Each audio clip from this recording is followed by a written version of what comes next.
In the middle of a blinding snowstorm, a German shepherd suddenly blocks an ambulance's path. But the most haunting sight isn't the blizzard or the frozen corpse. It's a silent 5-year-old boy clinging to his mother's lifeless body, and the dog that never left his side for 3 long days. This isn't just a rescue. It's a reunion with a truth long buried. Subscribe now so you'll never miss another emotional story from us. The wind had no shape, only force. It screamed across the Wyoming plains, slicing through frozen pines and slamming into the side of Emily Carter's SUV like it wanted to rip the doors off. The tires groaned against a road that barely existed anymore, buried under layers of swirling white. Every few seconds, the high beams of her truck caught nothing but the chaos of falling snow, a wall of ice and wind that turned the whole world into a blank, humming void. Inside the vehicle, Emily's knuckles whitened around the steering wheel. She leaned forward, her breath fogging up the windshield despite the heat on full blast. Her eyes, sharp and blue beneath a fur-lined hood, darted between the dash and the blinding road ahead. "God, I can't see a thing," she muttered. Her GPS had gone out 10 minutes ago. Cell signal dead. Radio just static and broken voices. She was alone now. The emergency call had come from the Pine Ridge Basin, an isolated evacuation center for displaced families huddled in an old lodge deep in the mountains. Supplies were low. Med staff had thinned out, and with the storm barreling through the region, the roads had become nearly impassable. But Emily had volunteered. She always did. She was the kind of woman who ran toward things others ran from. That was why she became a nurse, why she left Boston, why she came here. But now, with the storm howling like a living thing, even she wasn't so sure. Visibility dropped to nothing. Her speedometer hovered at 12 miles. The road curved, she thought, but even the reflectors were gone, buried under snowdrifts. All she had now was instinct and adrenaline. Then came the whisper. Not a sound, really. More like a pull. A presence. Emily blinked, leaned closer. Some impossible flicker in the storm had passed in front of her lights. Not a tree, not a shadow. Something low, moving. She eased her foot off the gas, heart hammering. Then she saw it. It stood in the center of the road, perfectly still. White against white, yet unmistakably there. A dog. Emily's breath caught. Her eyes widened. The vehicle slowed to a crawl. A husky, no collar, no tags. Just a lean, snow-caked body and 2 piercing eyes the color of frozen steel. It didn't flinch under the headlights, didn't bark, didn't move. It just stared. Emily stopped the car completely. The engine idled. The heater hummed. The dog didn't budge. "What the hell?" she whispered. She reached for her flashlight in the side console, rolled down the window half an inch, and stuck her head out into the cold. Snow slapped her face like knives. The temperature was in the negatives, and the wind made it feel worse. "Hey!" she called out, trying to project her voice through the storm. Nothing. The husky didn't react. Its gaze was locked on hers, unmoving, unblinking. Then it turned, not frantically, not like a stray startled by light. It pivoted with calm purpose and began walking not away from her, but across the road and into the woods. Emily hesitated. Her mind raced. She was in the middle of a goddamn blizzard. The evacuation center was still miles away. She didn't have time to follow strange dogs through the snow. And yet, she couldn't look away. Something in her chest tightened, a memory rising like vapor from a forgotten well. She remembered a day long ago, the sound of her mother's voice calling from the kitchen, the warmth of an old shepherd's fur as it lay across her childhood bed. She hadn't thought about that dog in years. Until now. The husky paused at the edge of the tree line. It turned back toward her, waiting. Emily swore under her breath. She grabbed her heavy parka from the passenger seat and zipped it to the throat. Threw on her snow boots, popped the emergency brake, and left the engine running. The storm howled louder the moment she stepped outside. Her flashlight flickered in the swirling snow. Her boots crunched over the ice-packed road. The dog didn't move until she was within 10 feet. Then it turned again and walked glided into the trees. "Okay, ghost dog," Emily muttered. "Let's see what the hell you want." She followed. The forest swallowed her whole. The trees were tall and blackened by frost. The snow lay thick beneath her feet, crunching with every step. Visibility dropped again now, just a few feet ahead, her flashlight beam bouncing uselessly off swirling flurries. But the husky stayed ahead, always just far enough to see, never letting her lose sight. It never barked, never stopped. It only looked back now and then, as if to make sure she was still coming. Emily's breaths grew harsher. She was strong, hiked regularly, ran half marathons, but the cold sucked energy like a leech. Still she pressed on, fueled by something she couldn't name. Curiosity? Instinct? Fear? No, it was something else. She was supposed to follow. She could feel it. They moved deeper.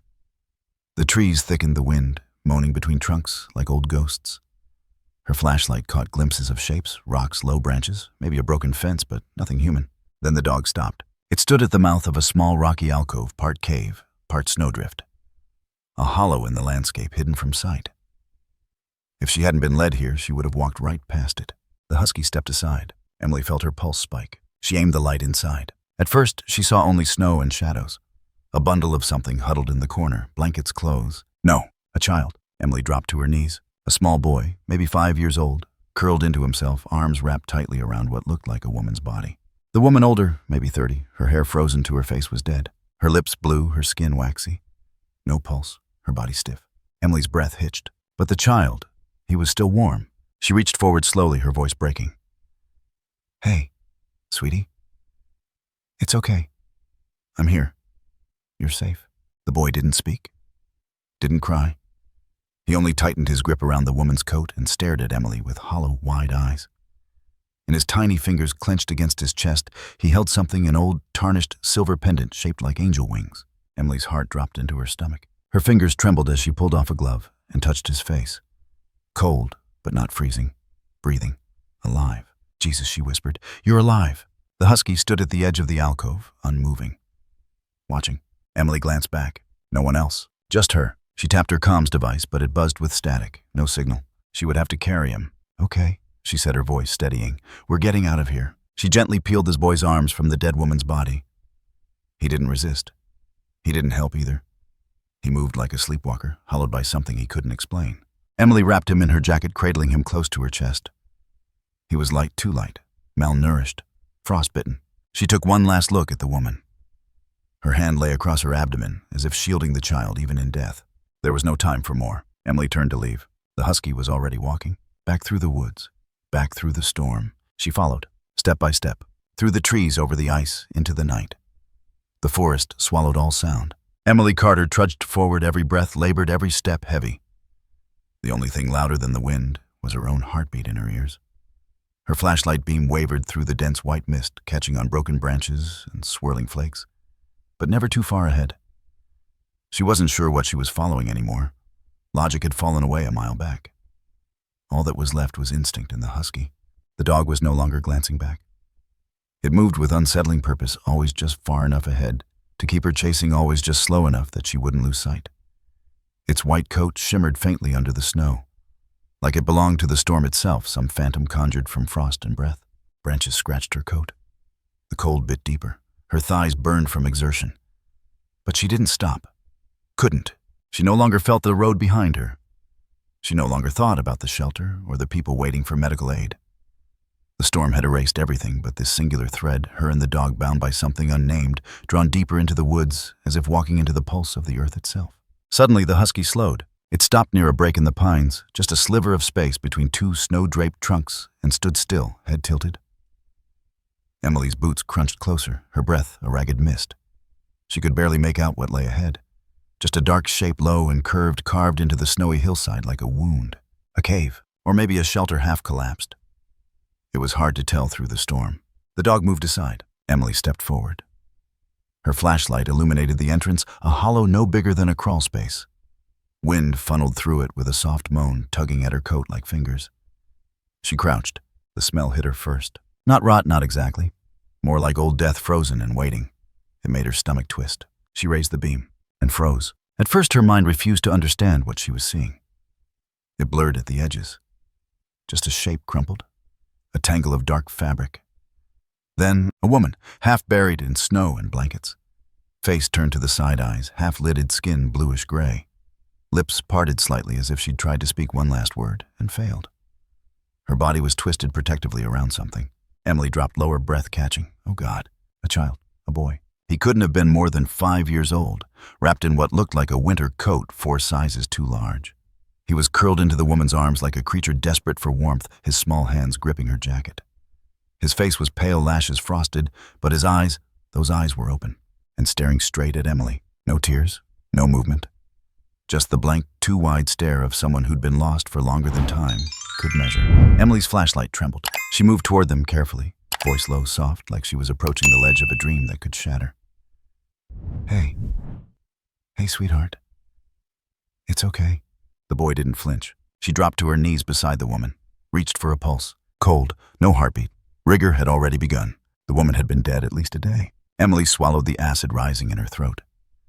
Her hands moved instinctively, checking for signs of injury, noting her posture the way her back was curved around the child. She died trying to keep him warm. The boy still didn't move. Emily turned fully toward him. Can you hear me, sweetheart? My name is Emily. I'm a nurse. You're safe now. Still nothing. Then slowly, his fingers shifted, just slightly, enough to draw her eye. He was holding something. A pendant. Silver. Delicately shaped like angel wings. Worn and tarnished, but clutched in his small hand with a kind of fierce, sacred grip. Emily reached out gently. Can I see that? The boy didn't answer, but he didn't pull away either. She cupped her hand beneath his. The pendant was warm from his body heat. She could see initials carved into the back, but the metal was too dirty to read clearly. Okay, she said softly. Okay. She set the pendant gently back into his palm. Then she touched his face. It was cold, but not dangerously so. His pulse, when she pressed her fingers to his neck, was weak but steady. He was alive. Alive. Emily felt something twist inside her, a tight coil of panic and relief and awe, like she was standing on the edge of something enormous. We have to get you warm, she said more to herself than him. She shrugged off her parka and wrapped it around him, pulling the edges tight. He didn't fight, didn't move. Just let her do it like a doll. I'm going to carry you, okay? We're going to get out of here. Her voice broke as she looked at the woman again. There was no way to take her. No time. She reached out and brushed a lock of frozen hair from the woman's face. Her lips trembled. I'm sorry. She pulled the boy close and lifted him. He was feather light, like a child too familiar with hunger. He pressed his face into her shoulder, not in affection, not even in relief, just exhaustion. Emily stepped out of the hollow and into the storm. The husky was waiting. Its eyes met hers, and for a moment she could have sworn it nodded. Then it turned and led them away from the cave. Emily followed. She didn't know where the husky was taking them, but it didn't matter. It had brought her to the boy. It would bring her back out. They moved slowly through the trees. The wind screamed above, but beneath the pines it was muted, like walking through the lungs of a sleeping beast. The boy's breath was shallow against her neck. Emily whispered, You're okay. You're safe. I've got you. Her legs burned. Her fingers were numb, but she kept going. Every few feet the husky would stop and wait for her to catch up. It never barked, never seemed tired. Just moved with an eerie, steady confidence, like it knew these woods better than any human ever could. Minutes passed, or hours. Emily had lost track of time completely. The world was nothing but snow and breath and motion. Then somewhere in the distance, she heard it, a chirp, a high-frequency signal. Her radio. She shifted the boy carefully and fumbled with her belt. The emergency walkie buzzed faintly, then cleared.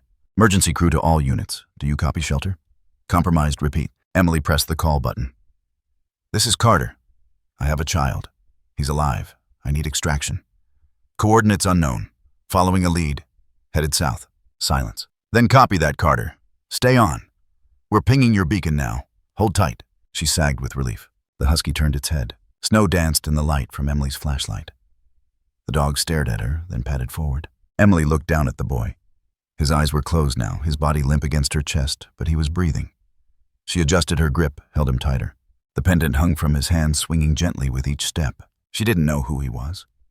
Didn't know how long he'd been in that cave, or what horrors he might have seen. But in that moment she knew this. He'd survived. And someone had made sure of it. The husky stopped suddenly. Ahead through a thinning patch of trees, she saw it a break in the forest. The road. Her vehicle still running its headlights, glowing dimly through the storm. Emily almost collapsed in relief. She picked up speed, snow crunching beneath her boots. The husky moved ahead and sat beside the driver's door. She reached the SUV and wrenched the back door open gently. Laid the boy on the seat, wrapped him again in blankets, and cranked the heat. She turned. The dog was gone. No tracks, no movement. Just vanished. Emily stared into the trees, her breath sharp in her chest. Thank you, she whispered. Snow continued to fall. The wind began to ease. And inside the car, the boy stirred, clutching the angel pendant to his chest. Emily Carter moved like instinct, not thought. The boy in her arms was nearly weightless, but her limbs trembled from fatigue and adrenaline. His breath was warm against her neck, shallow and feather light, but it was there. It was there. That single truth propelled her forward through snowdrifts that clutched at her boots like hands from the earth. The husky walked ahead, always just a few feet in front. Snow clung to its white fur, its breath steady, silent. Its body cut a path through the storm, as if the blizzard parted for it and it alone. Emily tapped her shoulder radio again. Static. She tilted her head and pressed her cheek against the mic. "This is Carter. I've got a live child, 5 years old, unresponsive but stable vitals. I need evac now." The only reply was the shrieking wind. She cursed under her breath and kept moving head-down muscles, screaming. The forest around them groaned beneath the weight of the storm. Pine limbs cracked. Ice fell in sharp, dagger-like pieces from branches overhead. But Emily didn't look up. She watched the Husky step for step, trusting it the way people trust prayer, in crisis, blindly, desperately, completely. The boy whimpered softly in her arms. She paused, adjusted her grip. "I've got you," she whispered. "I promise. I've got you." His little fingers twitched.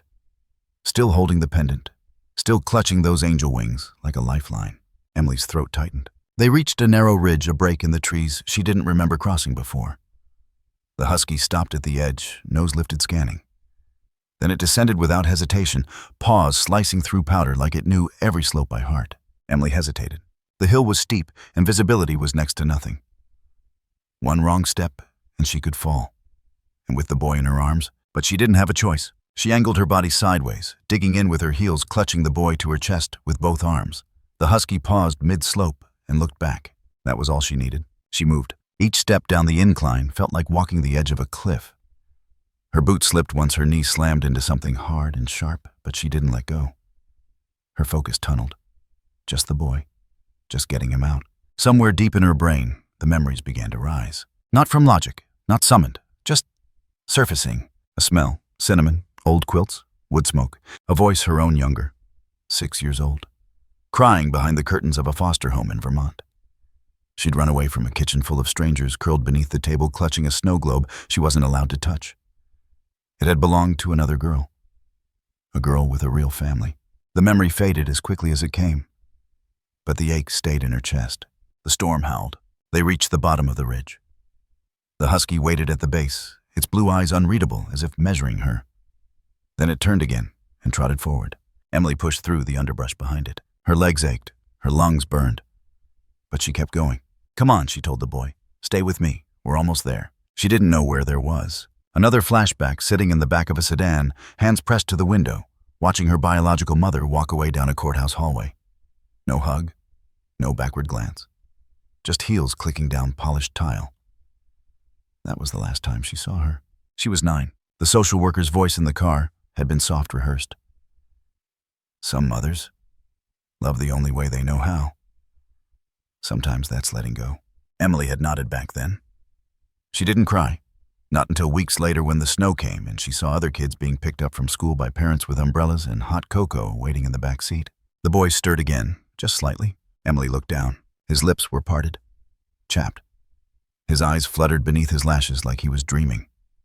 She slowed her pace just enough to keep her balance and adjusted the jacket tighter around him. He made a small noise, a breath or a word she couldn't tell. "I'm here," she whispered. "You're not alone." The Husky paused ahead, paw raised. Then, in a sudden burst, it took off to the left, barking once sharp and loud. Emily flinched. It was the first sound the dog had made. She followed. They broke through the trees into a clearing. The snow here was deeper, untouched.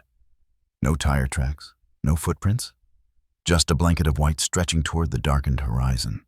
But Emily saw the faint gleam of something metallic ahead, a flicker of her SUV's headlight through the blur of snow. They were close. She tapped the radio again. "Carter to dispatch. I have visual on vehicle. Repeat visual on vehicle. No damage. Requesting ETA for medevac." A crackle. Then faint. "Carter, this is dispatch. We read you. Tracking your beacon. Chopper grounded due to wind. Closest ground team 20 minutes out. Can you hold?" Emily exhaled sharply. "Affirmative. Vehicle's intact. Boy still stable. I'll initiate warming protocol." "Copy that. Stay on this frequency." She reached the SUV in 20 dragging steps. Fumbled the back door open, kicked snow from the floorboards, and gently placed the boy on the rear seat. The warmth hit them like a wave. She turned the heat to max, grabbed emergency blankets from the trunk, and began layering them over him. One thermal, one mylar, one wool. Then she opened the emergency med kit, pulled out the portable warmer packs, cracked 2, and slid them near his feet and armpits. "Controlled warming," she whispered, voice clinical but shaking. No shock, no burn. The boy's head lolled slightly. His eyelids fluttered. He didn't speak, but his breathing deepened. Outside, the Husky circled the SUV once. Emily leaned out the door. "Hey!" The dog stopped, tail stiff, ears perked. "You brought us back," she said, not even knowing why she said it. "You saved him." The dog stared at her a moment longer. Then it turned and sat in the snow just beside the rear tire, as if claiming its post. Emily sat back in the seat beside the boy, exhaling for the first time in what felt like an hour. Her muscles screamed. Her fingers ached. The boy was sleeping now, his cheeks slowly warming with color. He still clutched the pendant, and for the first time Emily saw it clearly. Engraved on the back in tiny, delicate lettering were 2 letters, DC. Her breath hitched. Daniel Carter, her father's name. Her mind reeled. Her pulse spiked. But before she could process what that meant, the boy whimpered again. A tiny sound. A wordless ache. She touched his hair, smoothing it back gently. "You're safe," she said, voice steadying. "You're okay." The snow outside began to ease, just slightly. Wind still whispered through the trees, but the scream had softened to a moan. Emily leaned back against the seat, one hand on the boy's chest, the other gripping the med scanner. Her thoughts swirled like the storm, questions without answers, emotions without shape. But beneath all of it, one thing anchored her. He was alive, and he wasn't alone anymore. Not now, not ever again. The lights inside the Red Willow Medical Outpost flickered once as the generator cycled through a power surge. Emily Carter didn't notice. She stood just inside the main hallway, her boots leaving melting prints on the vinyl tile. The child Noah, they had decided to call him for now, cradled in her arms like something borrowed from another life. Her face was set in the rigid calm of someone who had used every last thread of adrenaline just to stay upright. Dr. Mitchell Rourke, the attending physician that night, stepped out from the triage room, gloves already on. His eyes, dark and ringed with the fatigue of a man who'd worked 3 shifts straight, widened when he saw the child. "No one radioed in a pediatric," he said, confused. "Where did—" Emily's voice was sharp but quiet. "Found him in the woods. Cave shelter. Unresponsive mother. Likely deceased. Temp was low but responsive to warming." Dr. Rourke blinked. "Vitals? Stable enough now, but he needs labs and fluids. I don't think he's spoken a word." Rourke motioned her in. The doors to the pediatric unit hissed open with a reluctant wheeze, revealing a narrow room filled with too much silence and the hum of outdated machinery. Emily laid the boy on the central gurney. 2 nurses moved in around her, attaching leads, checking pupil response, prepping IV fluids. She stepped back only when they took over her hands, shaking slightly now that they were empty. The moment the wires connected, the machines came to life with soft chirps. Heart rate low, oxygen good, temperature climbing slowly, but still no words. No cry, just those wide, watching eyes. Rourke peered over the monitors. "We'll keep him under heat lamps, move slow. He's hypothermic, but this isn't the worst I've seen. Kids are resilient." Emily nodded. Her eyes never left the boy's face. A nurse asked, "Do we have a name?" Emily hesitated. "Not yet. I've been calling him Noah." The nurse nodded and scribbled it onto the whiteboard by the head of the bed. "Is there any ID?" Rourke asked, glancing back. She stepped closer, pulling the silver pendant gently from Noah's fingers. It had warmed against his skin, the wings dulled but still curved in delicate arcs. "Just this," she said. Rourke took it and squinted. "No medical tags, no inscription. Except wait." He tilted it under the overhead lamp. Tiny initials etched so finely they were almost lost in the patina DC. He handed it back. "Could be a parent's name, or a relative. We'll run it through the system, but don't hold your breath. People hand these down generations." Emily closed her hand around the pendant. It felt familiar. Not visually, she'd never seen it before. But the weight, the curve of the metal, something about it pressed against a part of her she didn't have language for. Like the echo of a lullaby, half remembered. She stepped away from the gurney, suddenly needing air. Outside the exam room, the hallway was quiet. She leaned against the wall, closed her eyes, and let her mind drift back, not to the storm, not to the rescue, but further. A memory pressed forward uninvited. A wooden box. She was 13, sneaking into her adoptive mother's closet. She'd been looking for Christmas presents, too impatient to wait, and instead found a box under a stack of old coats. It was cedar-lined, fragile, sealed with a tarnished clasp. Inside, old documents, photos, a newspaper clipping about a house fire, and one photo, just one of a man in a flannel shirt holding a baby. His face blurred the ink, water-damaged, but the baby wore a small silver necklace. She hadn't thought about that photo in years. But now, Emily blinked, breath catching in her throat. Could it be, back in the pediatric room, the boy had been moved under a portable heat lamp? His small body was swaddled in hospital linens, his face flushed now with a hint of warmth. One nurse stepped away to grab charts, another to prep the labs. Noah sat up. It was slow, mechanical, as if something unseen had triggered him to move. Emily re-entered just in time to see him reach for a clipboard on the counter. Rourke moved to stop him. Emily raised a hand. Wait. Noah held the pen like he'd done it 1,000 times. He didn't look at anyone. Didn't speak. But he began to draw. Emily stepped closer. At first it was just lines. Scrawled arcs, shaky at the edges. But the shapes sharpened quickly. A house. One story. Slanted roof. Smoke. Flames curling from the top window. Then a figure, vague, faceless, standing in front of the house. Another figure beside it. A dog. Long body. Pointed ears. Tail raised high. White. Emily's breath caught. Noah kept drawing. The pen moved with practiced speed, not frantic, not playful. It was the kind of drawing someone made not from imagination, but from memory. He added another figure. Smaller. Inside the house. Behind the flames. A window between them. The lines of the window looked like prison bars. Emily crouched beside him. Noah, is this you? He didn't look at her. His pen traced another circle. Above the house. A pendant. Wings.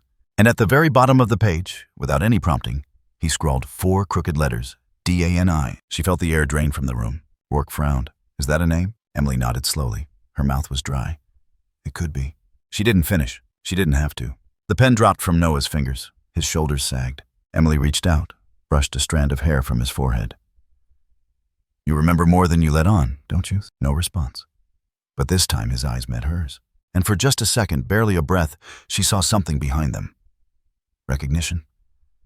Not of her, not exactly, but of something else. Some knowing that tethered him to her now, whether either of them liked it or not. A nurse cleared her throat from the doorway. Emily, the intake system can't find him. She looked up. What did you mean? No birth records? No hospital logs? No guardianship files? Nothing in county, state, or national databases? He doesn't exist. Emily rose slowly. Rourke spoke next. If the mother, if she was off-grid, living in isolation, avoiding the system, it's possible he was born unregistered. But how does that happen? Emily asked. This isn't 1940. How does a 5-year-old not exist? No one answered. In the corner, Noah leaned back against the pillow, eyes closed, arms wrapped around his knees. Emily stared down at the paper, the house, the fire, the man without a face, the white dog, the pendant, and the name.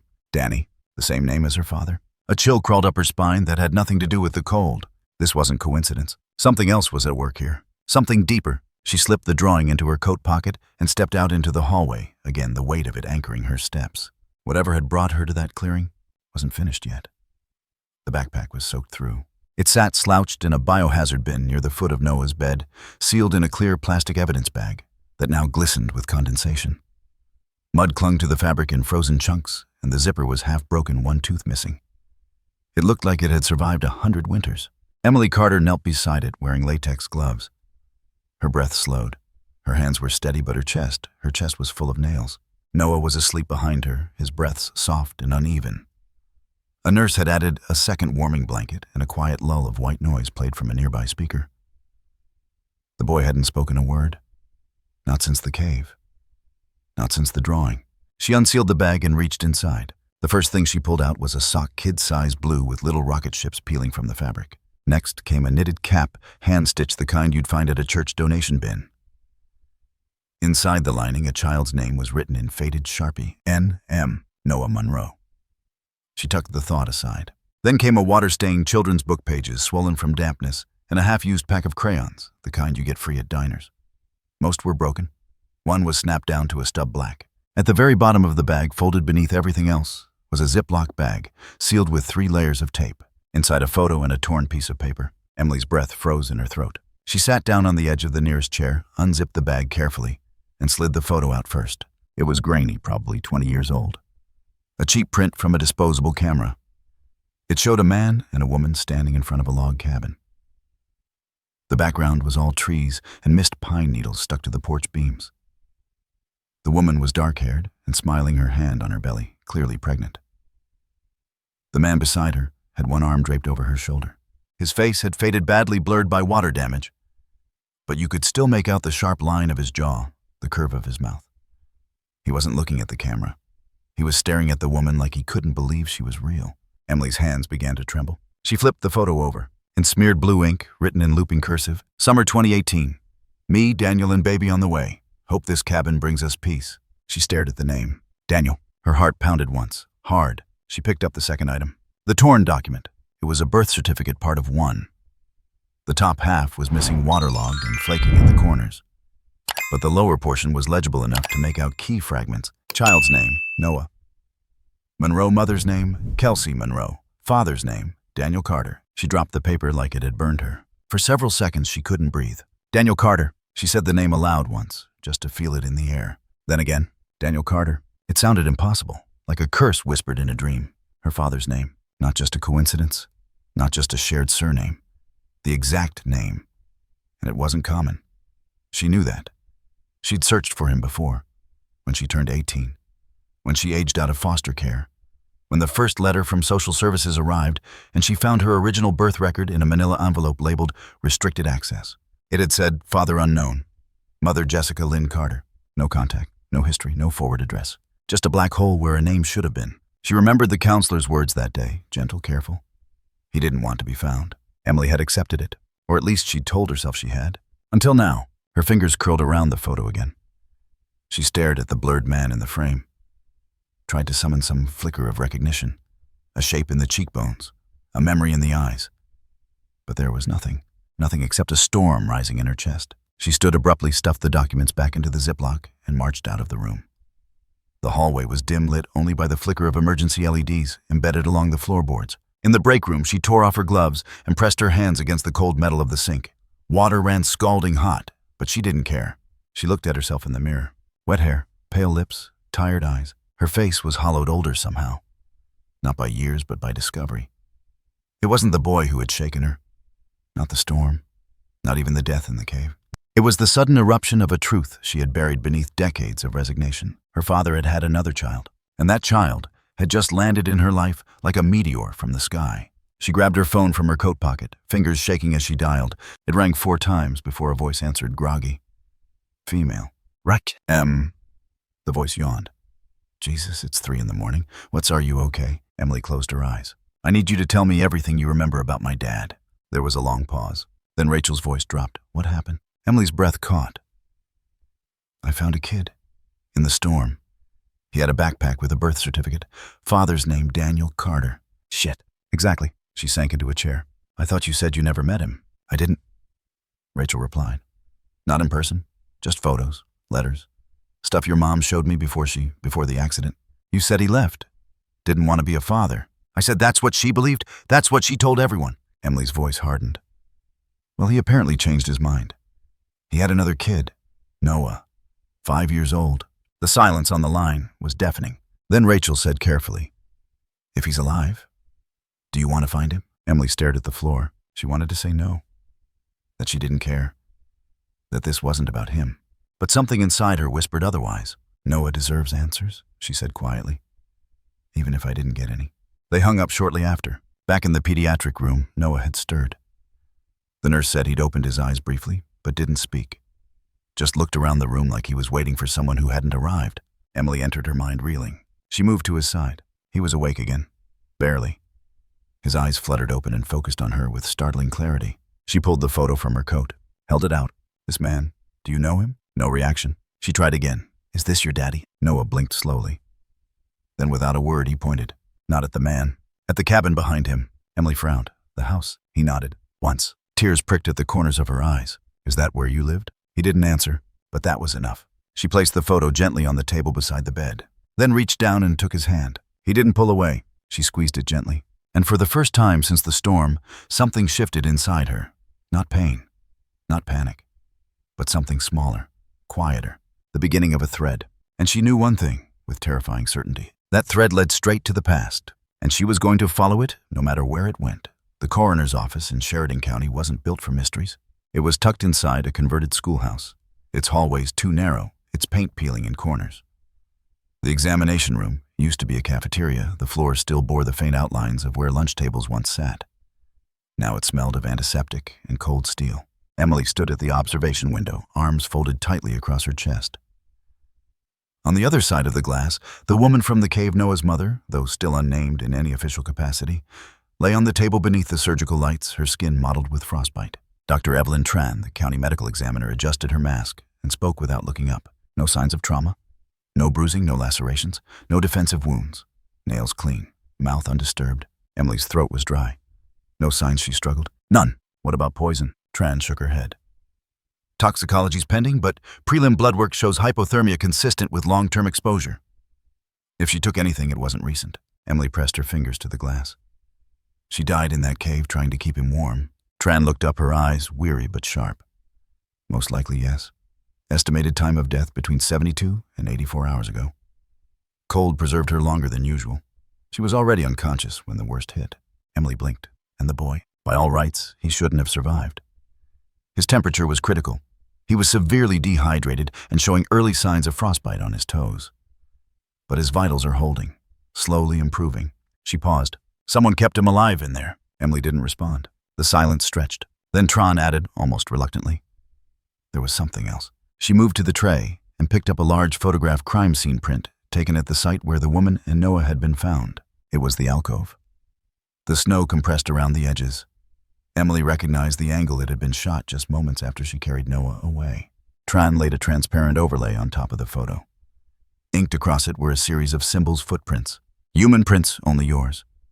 And the boy's. He didn't move much. Mostly stayed against her. But these she tapped a ring of repeated impressions encircling the body or canine. Large, deep, circular motion. Emily narrowed her eyes. A dog was pacing, more like standing guard. Could it have been wild? A wolf, maybe. Tran raised an eyebrow. You saw it yourself, didn't you? Emily's mouth opened, then closed. Yes, she had. The husky, white as bone, blue eyes like frost. The creature that led her out of the storm. She nodded, slowly. Tran lowered her voice. It never left her. Until you showed up. Emily's mind spun. So you're saying it stayed there for 3 days? That's the theory. There are no other tracks. No signs of scavenging. Nothing disturbed. Whoever she was, that dog stayed with her. And the boy. Like a sentry. Emily turned away from the glass, her breath shallow. That doesn't make sense. Does any of this? The door behind them creaked open. Deputy Miles Turner stepped in, brushing snow off his shoulders. He was tall, built like someone who wrestled elk for fun, and had the kind of mustache that belonged in 1982. His voice was steady, but edged in frustration. We've combed the perimeter of the site. No signs of vehicle tracks, no recent boot prints, no snowmobile activity. Emily glanced over. Someone had to bring them out there. Turner didn't blink. If they did, they didn't leave a trace. No heat signatures, no fire pits, not even trash. What about identification? We ran facial recognition on the deceased. Nothing in the state system, nothing nationally. No warrants, no missing person reports that match. Prints aren't in any government database. She's a ghost, Tran murmured. Turner nodded. A ghost with a 5-year-old and a dog that disappears into blizzards. He tossed a thin manila envelope onto the table. It slid halfway open. Inside, photos of the woman's belongings, a cracked phone with no SIM card, a small bottle of children's cough syrup, a few granola wrappers, and a locket. Emily picked it up carefully, lifting the thin gold chain. Inside the locket was a photo. Faded edges curled. It showed a baby swaddled in a green blanket. Beside the baby, a man, maybe in his late 20s, held the child close. His face was partially obscured by shadow, but there was something in the jawline, the stance. Something familiar. Emily stared. It could have been Daniel Carter. Her father. Her voice trembled. Where was this taken? Back of the locket says Cabin Wolf Hollow. No coordinates. Could be anywhere between here and Dubois. Emily set the locket down slowly. Turner studied her. You okay? No, she said honestly. He paused. You think this woman had a connection to your family? I don't know what to think. She risked everything to protect that boy. She didn't leave him. She didn't run. She was dying, Emily said. And she curled around him. Like a shield. They all stood in silence. Then Tran spoke again quietly. And the dog curled around both. Turner opened a tablet and swiped through a series of time-stamped drone images from the investigation team. One image stood out, taken from above directly down on the alcove. The woman's body formed the center. The boy curled against her chest. And around them, in perfect concentric ovals, the tracks of the dog, like a ritual or a watchman tracing perimeter lines. Emily felt her throat tighten. It didn't feel like coincidence anymore. She stepped into the hallway and leaned against the wall, eyes closed. This wasn't just a storm. Wasn't just a mother and child lost in the snow. It was something else. Something layered and old, like bones buried under shifting earth. A pattern was emerging. She didn't know its shape yet, but it was there. She pulled out her phone, searched her email. Buried in a folder from 3 years ago was a message she hadn't opened in over a year. Subject line: last known photo of Daniel Carter from Rachel Monroe. Emily opened the attachment. There he was, the same man from the locket. Same eyes, same damn half-smile. She cross-referenced the date. June 2018. Same as the handwriting on the back of the photo in Noah's backpack.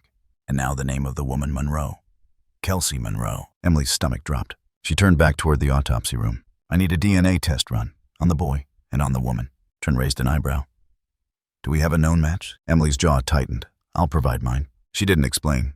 Didn't have to. In her chest, the truth beat like a second heart. She wasn't chasing a ghost anymore. She was chasing blood. The road to Wolf Hollow wasn't marked on any official map. Emily Carter drove in silence, her knuckles white on the steering wheel. The snow had eased into a slow drift, but the clouds still loomed gray and heavy, like the sky hadn't quite decided whether to move on or come back swinging. The directions had come from a half-forgotten message Rachel once forwarded her, a scanned envelope with no return address and a postmark from a P.O. box in Jackson. Inside had been a hand-scribbled note, unsigned with just 5 words. Cabin's still there. He isn't. She hadn't known what it meant then. Now she did. The tires crunched over ice-patched gravel. Trees closed in around the road like the ribs of some slumbering beast. The deeper she drove, the quieter the world became. No birdsong, no motors, just wind and snow and breath. And then suddenly there it was, the cabin. It sat in a clearing like a memory that refused to fade, tilted slightly from time and neglect, roof half collapsed, porch steps sagging. The windows were boarded, and ivy clung to the corners of the siding like veins. Emily parked the car and stepped out. Her boots sank into a foot of untouched snow. No other tracks. No signs of recent visitors. The front door resisted her first push, frozen in place. She backed up, kicked just beneath the handle, and the old wood groaned open. Inside it smelled like dust and pine sap and mold. Cold radiated from the floor like it had seeped up from the bones of the house itself. She stepped into the living room. A fireplace sat blackened and unused. On the mantel, 3 objects remained untouched by time: a rusted lantern, a broken ceramic mug, and a photograph in a cracked frame. She lifted the photo. Daniel Carter stood beside a pickup truck, smiling. Young. Handsome in a way that made you want to trust him. But his eyes, the eyes were shaded, turned just slightly from the camera, like he didn't want to be seen all the way through. Emily swallowed hard and moved through the rest of the house. The kitchen had caved in partially. A pot still sat on the stove, long rusted through. A calendar on the wall had been left on August 2018, 1 month after the date on the back of the photo in Noah's bag. Then she reached the bedroom. The door creaked open. Inside, the air felt heavier. The walls bore water damage streaks, where condensation had bled through old wallpaper. But someone had tried to keep it intact once. The bed was made. There was a quilt, faded but whole.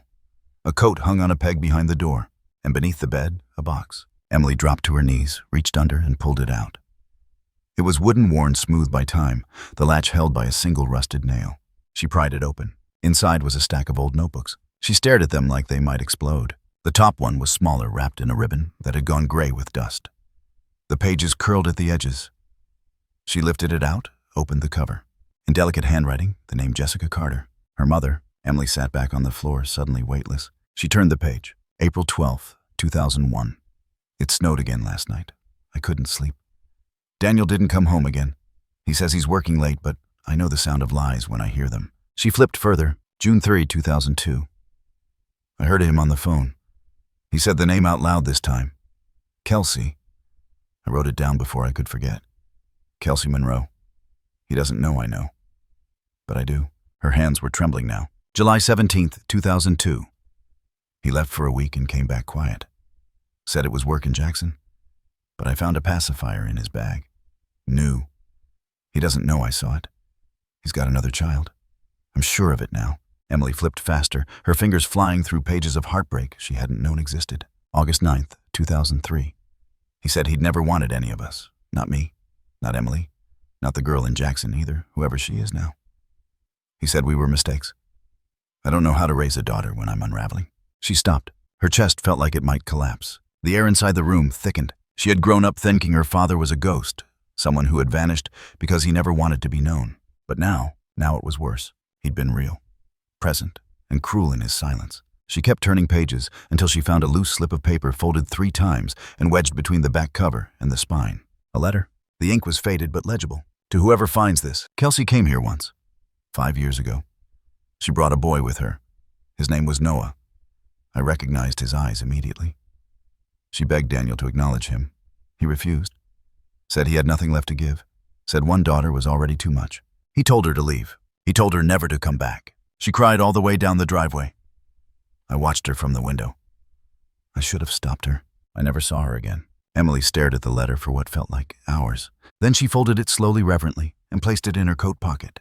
When she finally stood, her legs were numb. The entire cabin felt like it had tilted sideways, like the floor was breaking beneath her. She walked outside. The wind had picked up again.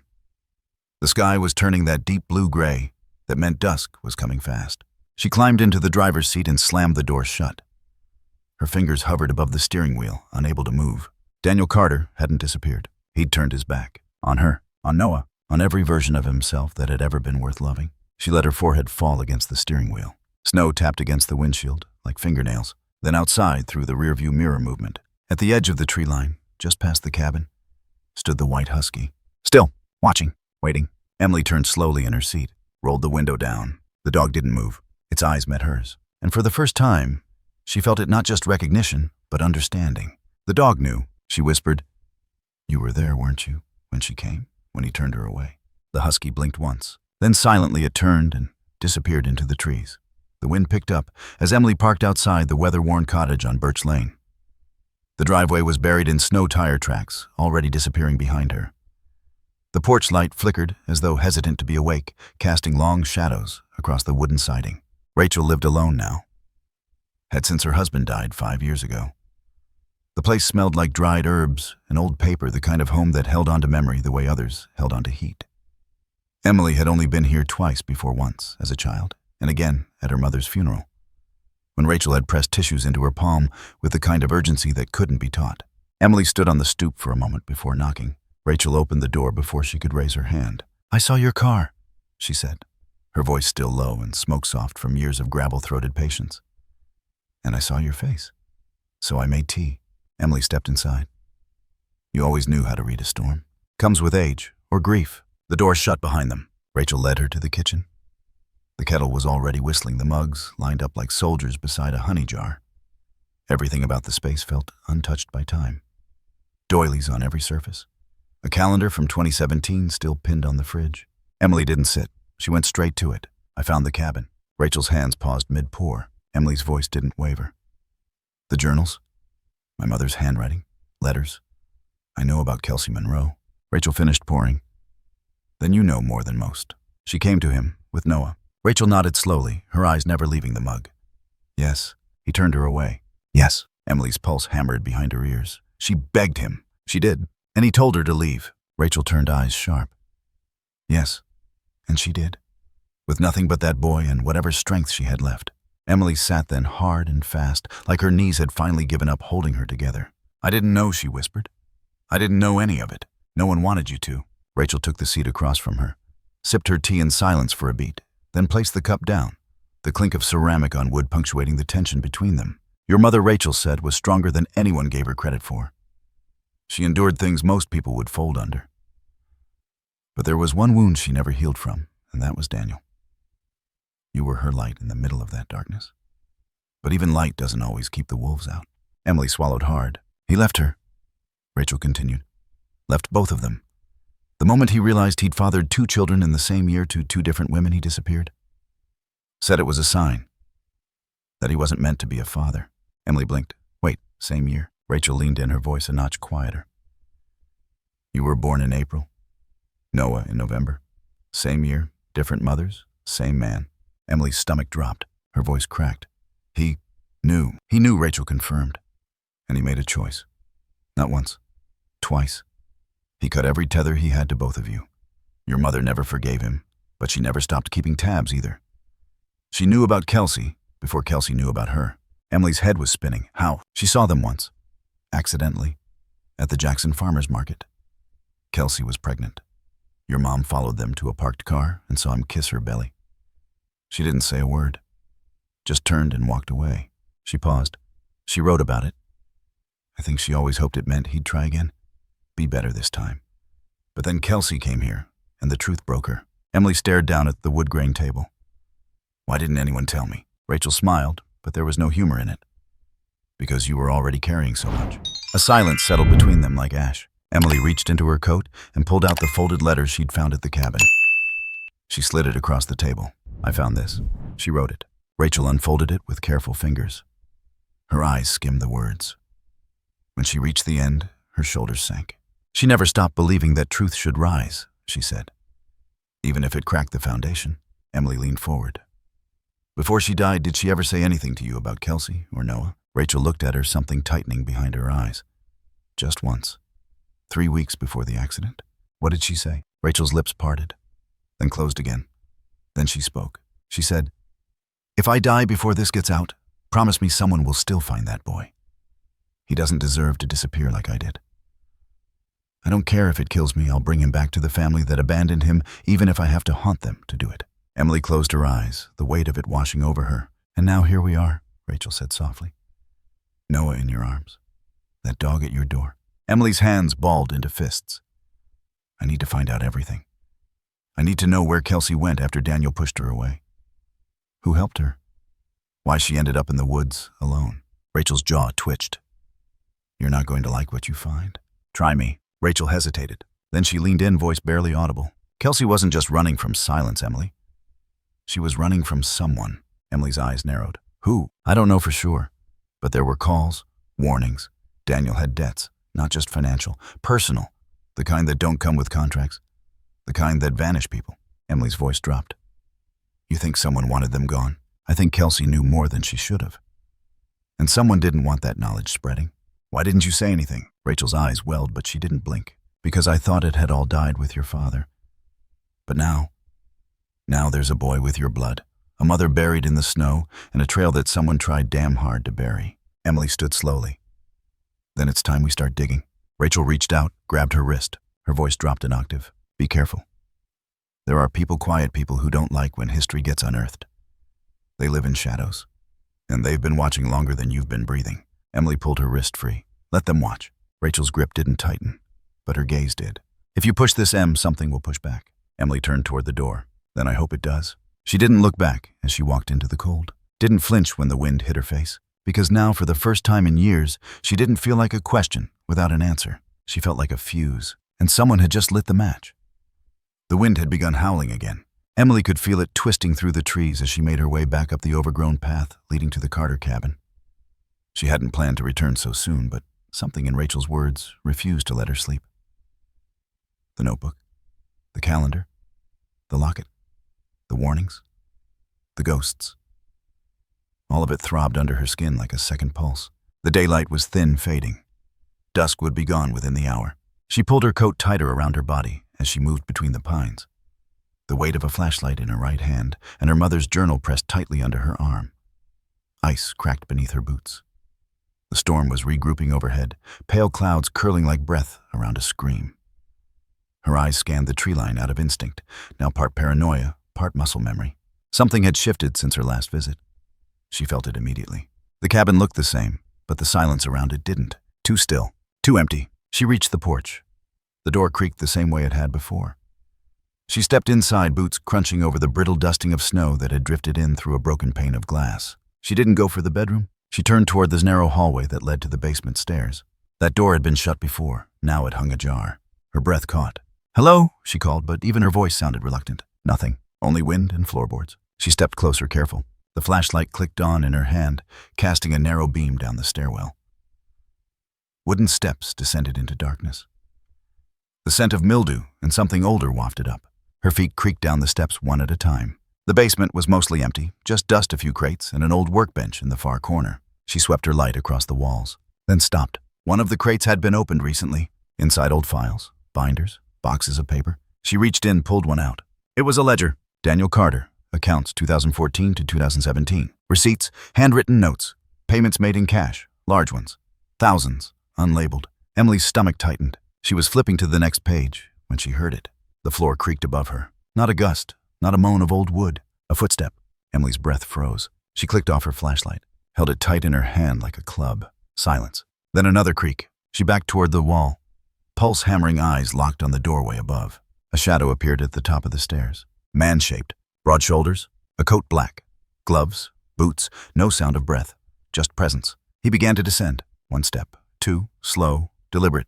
Emily's throat went dry. Her legs coiled to run, but the stairs were narrow. 1 mistake and he'd be on her. She backed into the corner, clutching the flashlight tighter. The man stepped onto the basement floor.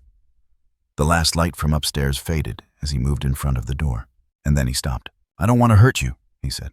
His voice was low, calm, the kind that belonged to someone used to being obeyed. "But I will." Emily didn't answer. He stepped closer. She bolted. She slammed the flashlight into the nearest shelving unit, knocking over a bucket of tools. It clattered to the floor, buying her a second. She sprinted past him, ducked low, slipped on the edge of the bottom step, but caught herself. He reached for her fingers, grazing her coat. She lunged up the stairs, hit the door hard, burst into the hallway, and didn't stop. But he was behind her, faster than she expected. He grabbed her coat from behind and yanked. She slammed into the wall, shoulder first, lost her balance. He came at her with full weight. She twisted. A blow landed in her ribs. Pain exploded in her side. Then a growl, low, primal. Then white fur, a blur of it. The man screamed. Emily rolled onto her side and saw the white Husky's snarling teeth bared sink into the man's arm. He swung, trying to throw it off, but it clung like a vice. The man kicked violently, broke free, stumbled backward. The dog lunged again. He turned and ran. Out the door, down the steps. Gone into the trees. The dog stood at the threshold, chest heaving. Emily pushed herself upright, gasping. The pain in her ribs burned with every breath. The Husky turned to her. They stared at each other in the dim light. She whispered, "You saved me." The dog didn't move. Then it stepped aside. Something lay on the ground where the man had stood. A slip of folded paper. Emily reached for it. Her fingers were trembling again. She unfolded the note. "You're digging too deep. Let the past rot before it buries you too." No name, no signature, just that warning. Emily stared at the words, her breath fogging the air. The paper shook in her hand, not from cold but fury. She looked back up at the Husky. He was still there, watching, protecting. She looked toward the woods. The man had disappeared. But not forever. She could feel it. This wasn't random. Someone didn't want her asking questions, which meant she was getting close. Very close. She folded the note and slid it into her pocket, then knelt. The Husky stepped toward her. For the first time, she reached out and touched its fur. Warm, coarse, real, alive. "I don't know who you are," she said softly, "or how you keep finding me." The dog licked her hand. "But I'm not going to stop. Not now. Not until I know everything." Outside, the wind howled like a voice raised from the grave. And deep in the forest, something unseen began to move again. The snow had stopped by the time Emily turned off the main road and followed a narrow dirt path lined with fallen branches and frost-bitten pines. The air was still the sky, that bleak winter gray that left no shadows. Beside her in the passenger seat, Noah sat quietly bundled in an oversized sweater and watching the trees with wide, unreadable eyes. He hadn't spoken since the hospital, not a single word. But he didn't cry, didn't cling, just watched. And when Emily had whispered, "I think I know where your mother lived," he had simply nodded. She didn't know what she expected to find. Perhaps nothing. Maybe rubble. Maybe echoes. But as the car came to a slow stop, the house emerged like a scar from the earth. A one-room log cabin half collapsed. Roof caved in on the far side. The window shutters hung loose. Door missing. What once had been a home was now just remains. Noah stared. "Emily killed the engine. You okay?" He nodded but didn't move. She got out first boots, crunching over brittle patches of ice. When she opened his door, he reached up and took her hand without a word. They walked together across the clearing. The wind stirred the trees, and something about it felt like a voice, low, hollow, echoing just out of earshot. Emily paused at the threshold. Her breath caught. There, near what had once been a fireplace, was a small, child-sized cot. Its metal frame rusted, the blanket long since eaten away by time. And in the corner beneath what remained of a shelf lay a stack of books, still intact. Children's books. A plush fox missing one ear.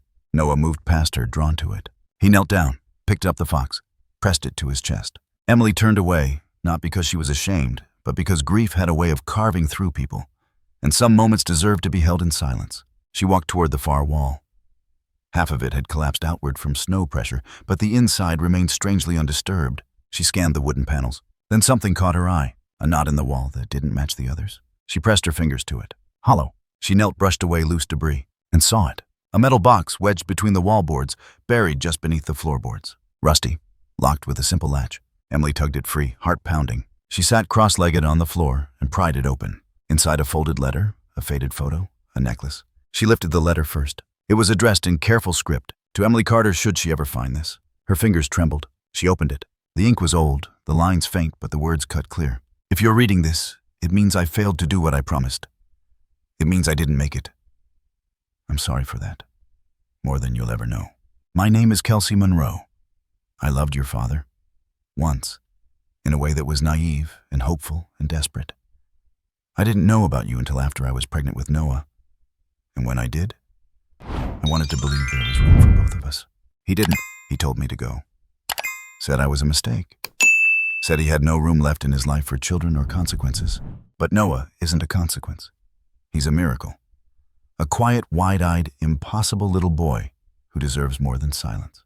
I've spent 5 years trying to build a life for him.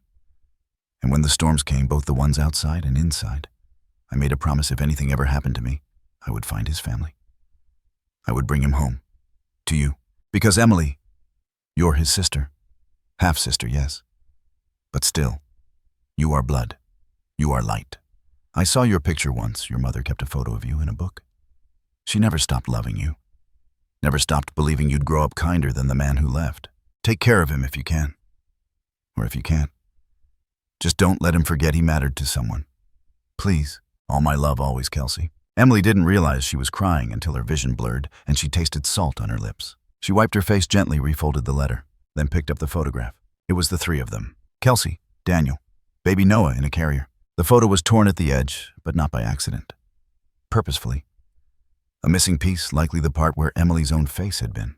Or maybe the mother who had taken the photo. She touched the edge like she could mend it with her fingertips. Then the necklace, a delicate silver chain. A pendant shaped like a pair of angel wings, identical to the one Noah had clutched in the cave. Emily turned it over. Engraved on the back, "To Noah for when I can't be there." She closed her fist around it. Behind her she heard small footsteps. Noah stood at her side, fox in one hand, eyes locked on the box. She held the necklace out to him. He took it slowly, his lips parted. He didn't speak. But he didn't need to. He opened his palm and held up a second pendant, his. Matching. 2 pieces. 1 story. Emily reached for his hand. "You're not alone, Noah," she said softly. "You never were." For the first time, something shifted in his face. Not quite a smile, but not blankness either. He leaned against her side. They sat there in the dust and ruin of what once was home, the ghosts around them no longer hostile, just waiting to rest. The wind passed through the trees again, softer now, quieter, like a mother's breath in sleep. And outside the ruined frame of the doorway, the white husky stood once more, watching.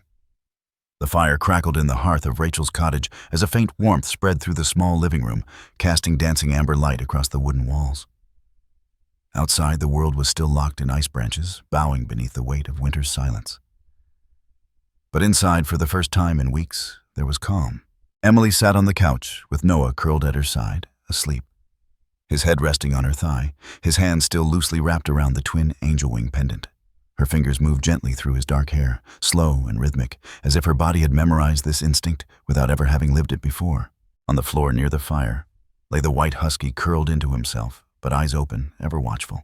Rachel entered the room holding 2 mugs of tea, one of them already beginning to steam. "I added a little honey," she said quietly, offering one to Emily. "You always used to like it that way." Emily took it with a nod. "Thanks." They sipped in silence for a moment. Only the occasional pop of burning wood interrupted the quiet. Finally, Rachel asked, "Are you going to tell the courts?" Emily's gaze dropped to Noah. "I already called a social worker," she said. "Told her everything." "Well, almost everything. Enough to make sure he isn't taken away again." Rachel nodded, unsurprised. "And you?" "I'm applying for guardianship. Maybe adoption eventually." A pause. Rachel studied her. "You're sure?" Emily's voice was steady. "I'm his sister, his only living family. And I was found by the same dog that led him to safety. If that's not the universe trying to write something, I don't know what is." Rachel smiled, but it was heavy with memory. "You always did believe in signals." Emily looked over at the husky. He was watching her again, still silent eyes like winter stars. "Do you know his name?" she asked. Rachel set down her mug. "You don't?" "No." Rachel stood across the room and knelt beside the dog. She reached slowly, her fingers brushing through his thick white fur. He didn't flinch. Didn't move. Just allowed the touch eyes fixed on Emily. "This is Ghost," Rachel said. Emily's eyes widened. "Ghost?" Rachel nodded.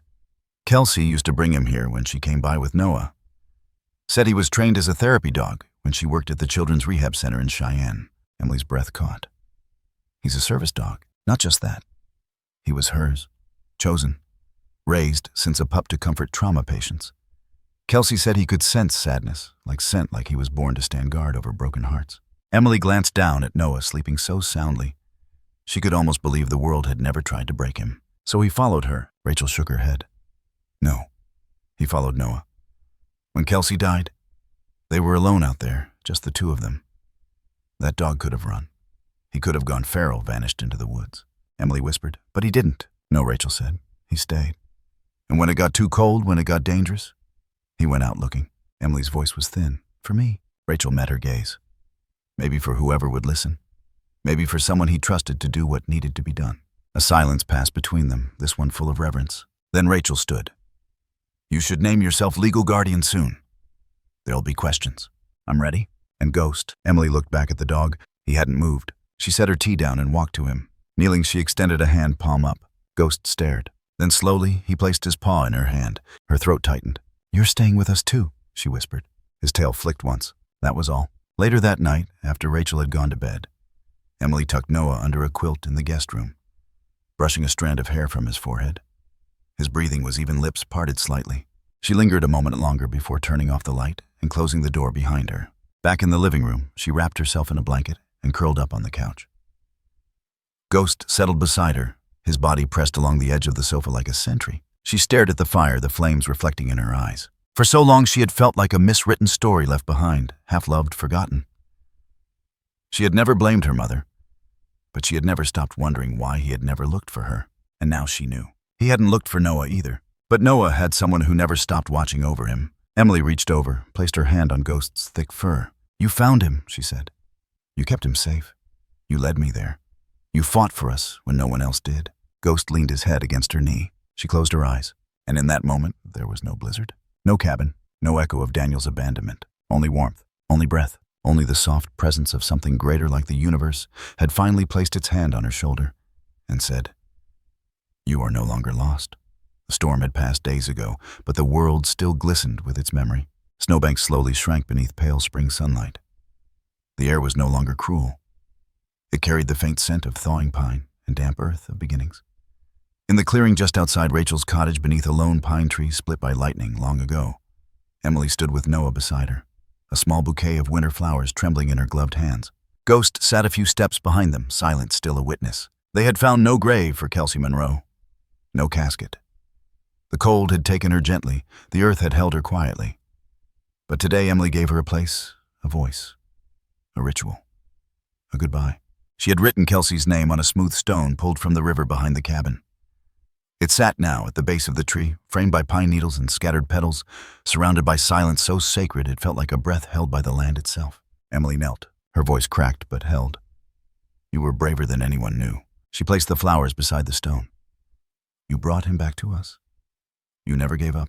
A breeze lifted her hair soft and warm. Noah reached out and placed his hand beside hers. He didn't speak. He didn't need to. They sat that way for a long while, letting the light touch their faces, letting the sky stretch open above them. And then it happened. A small sound from deep in Noah's chest. A laugh, low, breathless. Surprised even him. Emily turned. He was looking at Ghost, who had somehow gotten his head tangled in a plastic flower wreath Emily had meant to tie around the tree. The dog blinked in slow confusion, the loop around one ear like a crooked crown. Noah laughed again. The sound burst out now louder. Real. Alive. Emily's hand flew to her mouth. She laughed too. Tears burned at her eyes, but this time they were made of something else, something lighter. When she reached for him, Noah threw his arms around her neck, small and sudden, clinging, with the kind of trust that had once been foreign between them. He whispered something muffled into her scarf. Emily leaned back. What did you say? He looked at her, eyes shining, and said it again, clear now. Sister. Her heart stopped, then surged. She couldn't breathe for a second, not because of pain, but because something had just fallen into place inside her. Something vast. Quiet. Right. She pulled him close again. I love you, Noah. He held on tighter. Weeks passed. Snow receded like a memory. The roads cleared. Life returned piece by piece. Emily signed the paperwork. Temporary guardianship became full custody. Rachel helped with every document, every hearing, every quiet moment of self-doubt. No one from Daniel's side came forward. No questions, no challenges. It was as if he had truly vanished from the world the moment the truth emerged. And that was fine. They didn't need him. They had each other. Ghost remained constant, never far, always watching. He slept at the foot of Noah's bed. He walked beside them during errands. He growled only once when a social worker spoke of possible foster care review. He was more than a dog now. He was guardian, memory, anchor. Emily used her savings with Rachel's help to buy a modest cabin just outside the city, near a frozen lake that shimmered like glass on bright mornings. It was small, cozy, honest. It was perfect. The day they moved in, Noah ran from room to room, touching everything. The couch, the shelves, the fireplace, the low windows in the kitchen. "This mine?" he asked. Emily nodded. All of it. His smile split across his face like sunrise. He raced outside. Emily followed, laughing. He ran down to the lake edge, boots crunching over hard frost. Ghost bounded after him, tail high, barking once joyful. Noah turned, arms out. "We have a lake." Emily caught up, breathless. "It's ours." "And Ghost?" She looked down at the white husky who stood beside them now, tongue lolling. "He belongs here too." Noah crouched, pulled the dog close. "Family," he whispered. Ghost licked his cheek. Emily turned toward the cabin. Smoke drifted gently from the chimney, curtains already swaying in the new breeze. The porch creaked beneath the weight of stories yet to be written. She looked back at the boy, the dog, the lake, the sky. Her hand found the pendant around her neck, the twin to Noah's. She thought of her mother, of Kelsey, of every woman who had ever stood alone and still chosen to fight for something better. And she felt them here, in the thawing ground, in the wind, in the stillness of this perfect imperfect life. She reached down, lifted Noah into her arms. He didn't resist, just wrapped himself around her like he belonged there, like he always had. And maybe he had. Maybe family wasn't always blood. Maybe it was snow and breath and fight and choice. Maybe it was a hand reached out in the dark and the faith that someone would take it. Emily kissed his forehead. "Let's go inside," she said. He nodded. Ghost led the way. The lake was still. A thin layer of snow coated the world again. Not a storm, not an ending, but a soft reminder that winter still had one more breath to exhale. Morning light spread across the surface like silk, soft and cold and holy. Inside the cabin, the kettle hissed gently. The scent of cinnamon toast drifted through the kitchen. Emily sat by the window writing. Her handwriting had always been rushed nurse's script, quick and angled. But this morning she took her time. Every loop was intentional. Every line a breath, every word a choice. She paused, then continued. "Dear Rachel, it's been 3 months since we moved into the cabin. The lake is still frozen most days, but the snow seems gentler here, like it knows we've had enough sharpness." Noah laughs now. Not just once. Often. He's learning to read. He sleeps with Ghost pressed against his legs every night. I catch him whispering to him sometimes, like the dog can speak back. Maybe he can. He calls me sister. Sometimes it feels like I was born just for this, to be found by him, not the other way around. I used to think I was the one rescuing him. Now I think we saved each other. I've been thinking a lot about Kelsey, about my mother, about all the women who left something behind so their children could have something better. They are the reason this place breathes. I hung their pictures above the fireplace yesterday. Kelsey and Mom, both holding babies. I don't know what either of them was thinking when those photos were taken, but I like to imagine it was hope. And I want you to know something. Something I didn't understand until now. Even when the whole world turns cold, even when ice covers every path, true family will always find a way through. Love, Emily. She placed the pen down, gently folded the letter, and slid it into the envelope. As she sealed it, a soft thump sounded behind her. She turned. Noah stood in the hallway, wrapped in a flannel blanket, hair messy from sleep, holding his plush fox in one hand. "Morning," Emily said softly. He padded over to her, climbed into her lap without a word. She held him close, his warmth grounding her. Ghost was already awake, lying curled at the hearth. His eyes tracked them, not with tension, but contentment. He looked older lately, or maybe just more still. His breathing was slow, rhythmic. Noah looked at the window. Snowed again. Emily nodded. Just a little. He looked back at Ghost. "He'll like that. I think he will." Noah tilted his head. "Do you think Ghost has a mom?" Emily smiled faintly. "I think he had someone. I think he lost them. Just like us. But he found us," Noah said. "Yes," Emily whispered, "he did." They sat like that a while longer, watching the slow rise of light, listening to the crackle of wood, the heartbeat of a new life settling in. Later that day, after breakfast and a puzzle on the living room floor, Emily stepped outside with the letter. She walked down the long gravel drive to the mailbox, perched crookedly at the edge of the property. The snow was thinner here. The sun had started its slow work. As she slid the letter in, she looked up toward the woods and paused. Something felt off, not threatening, just strange. She turned slowly, toward the porch, toward the snow-covered deck, and froze. There, clearly visible, was a long, narrow indentation across the snow, as though something had moved in a perfect line from the edge of the trees to their front door. Not footprints, not paw prints, just a path, a single untouched streak. as if something had been pulled or glided across the surface. Her heart skipped. She stepped closer. No other marks, no sign of a person, no evidence of anything solid, just the line, leading straight to the door. She opened it slowly, stepped back inside. Noah was curled on the rug now, building a tower with wooden blocks. Ghost had not moved. Emily crouched beside him. "Did you go outside?" He looked up. "No." "Anyone come to the door?" He shook his head. "Just Ghost." He barked once, but then stopped. Emily glanced at Ghost.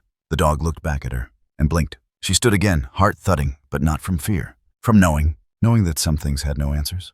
That not all visitors left footprints. That not every guide came with form. She looked once more out the window. The trail was still there, but it was already beginning to fade beneath the sun. She whispered, "Thank you." No one replied, but the wind shifted gently, and Emily Carter smiled. That night after Noah was asleep, she stood on the porch alone.